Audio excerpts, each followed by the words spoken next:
There's a pretty one, Ulysses.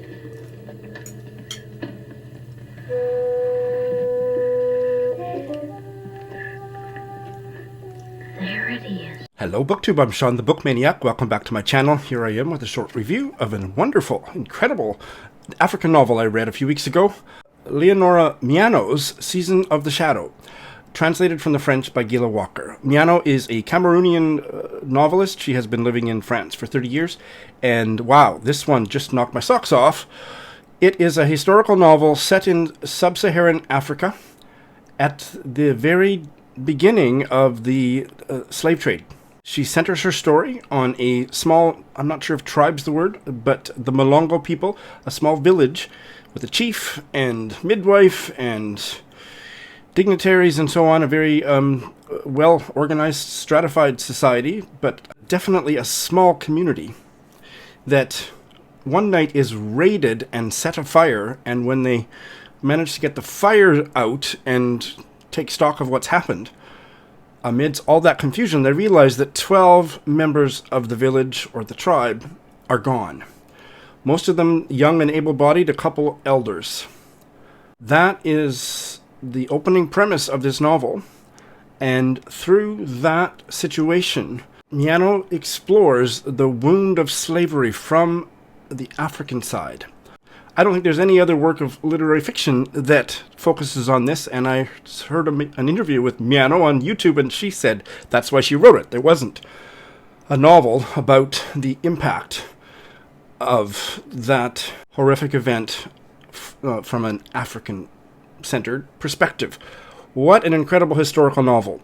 It's very community-centered, but there are very richly drawn characters. So I would say the main character is the midwife, and her husband is one of the elders that has disappeared, and she is maybe the female leader of the village. There are interesting matrilineal aspects to this society that are described richly, but there is also quite a bit of misogyny. But the way that is all interrelated is uniquely this book's own, and what a fascinating world Miano paints, including the backstory of how the tribe split off from another tribe centuries ago or generations and generations ago, and how they have lived in peace with their neighbors so that they don't even really have weapons, or I think they might have weapons, but they haven't used them in generations. Peace-loving, like I said, tribe or community, I'm not sure which. The name is did I say already? Mulongo, the Mulongo people. And there is the chief. The chief is Mukano. Mukano has a half-brother who is one of the darker characters in the novel, definitely. And his name is Mutango. So Mukano's the chief. His villainous brother is Mutango. We see much of the events and the aftermath of this deeply disturbing and violent raid through the eyes of the midwife. And I don't know how to pronounce her name. I haven't found any help online or anything, so if you can help me out in the comments below, that would be great. But I am going to try to pronounce it as, is it Ebeise? The spelling is E-B-E-I-S-E, and there's a underlined thing on the final E. And her husband is the spiritual guide of the community, an elder, and he has been carried off by these unknown assailants. As we read the novel, we quickly realize the reason these men have gone missing is that they have been abducted and to be sent overseas to become slaves. But the people that left behind have no idea what has happened. They have a very complex spirituality. I would say maybe an animistic religion. And so a lot of spiritually based concerns, anxieties, paranoias even take root. And the mothers of the 12 men are sent out of the village and put into their own house until, and I don't want to quote that asshole, but until they figure out what the hell's going on. And then they notice a big dark cloud over the hut where the women have been placed. And so that you just can feel a recognizable social impulse to scapegoat. There must be someone to blame here. They have no idea what happened, but it must be somebody's fault. And so there's various misogynistic energies that are circulating that just made me so apprehensive. There's this really enigmatic Ebese character, the midwife, who is, I think, succumbed to some of this in the opening of the story, and then kind of gets her bearings, and she becomes just a really incredible character to follow through this very disturbing story, which is about slavery, centered on the lives of people that had no idea what was really happening to them.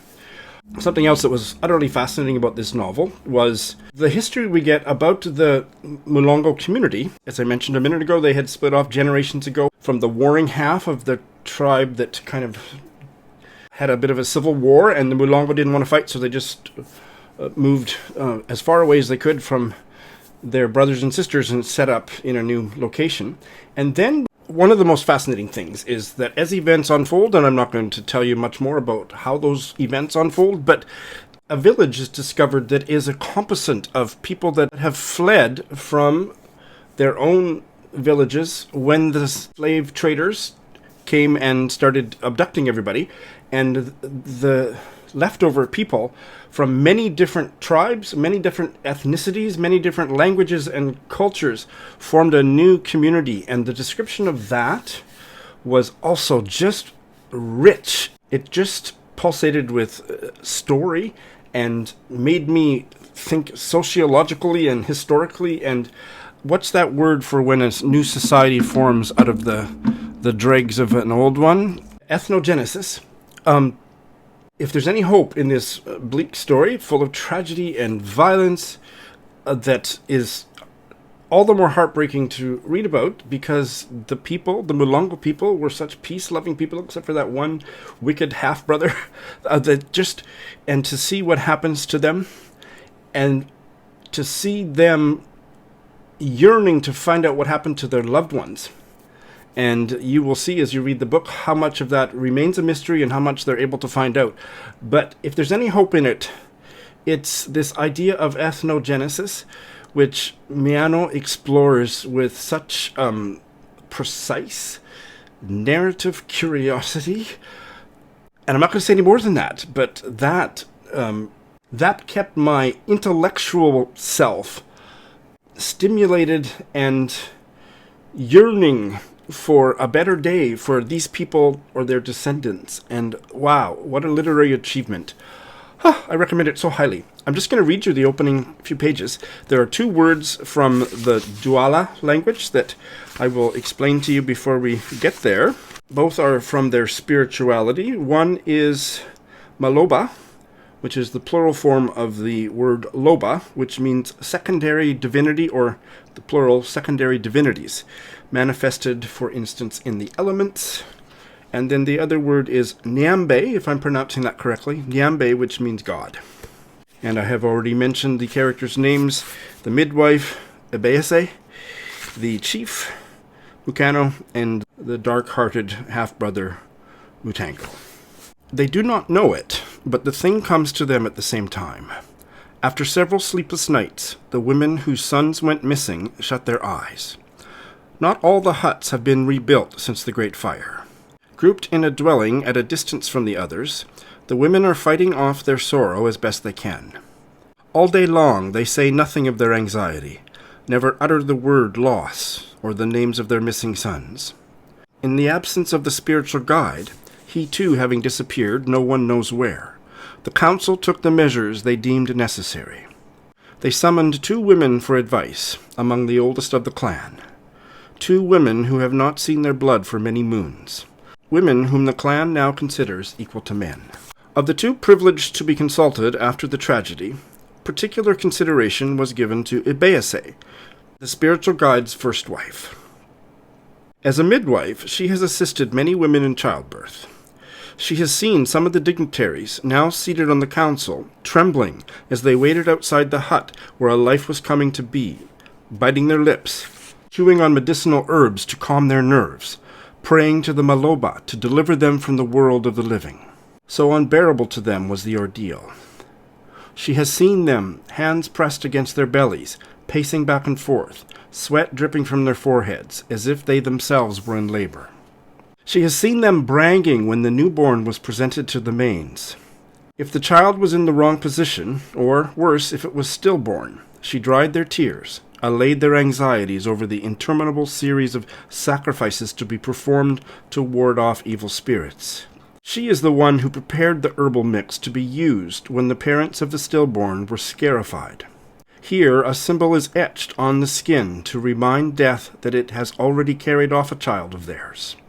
This woman has seen the sages fragile, lost. There is no one in the assembly of elders who can impress her. Thus she had the council's ear. She was the one who suggested that the women whose children were missing be housed under the same roof. In that way, she declared, their pain will be contained in a clearly defined place and will not spread throughout the village. We have much to do to understand what has happened to us, then begin rebuilding. Careful not to be remiss, Mukano, the chief, approving with a nod of his head the confinement of the grieving women, gave orders for the most valiant men to inspect the surrounding bush. Clues might be found there to prevent other attacks. Some council members would have been inclined to level accusations, point to failures with regard to the ancestors, the Maloba, or Nyambe himself. What else could explain such a tragedy? The disgruntled swallowed their protests. It seemed wiser to them to show patience, leave their feeling unexpressed for the time being. Before releasing their arrows, they will wait for the damages to be repaired, and thus avoid being blamed for opening the council's door to the spirit of discord. Several times during the conversation, the midwife's unflinching gaze met the massive Mutangos. In the dignitary's big, bulging eyes, she saw fury swelling, ready to pour forth upon the chief at the first opportunity.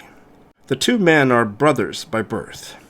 Having come into the world nearly the same day, but from different mothers, they both could have claimed the right to the chiefdom if the laws of the land had been different.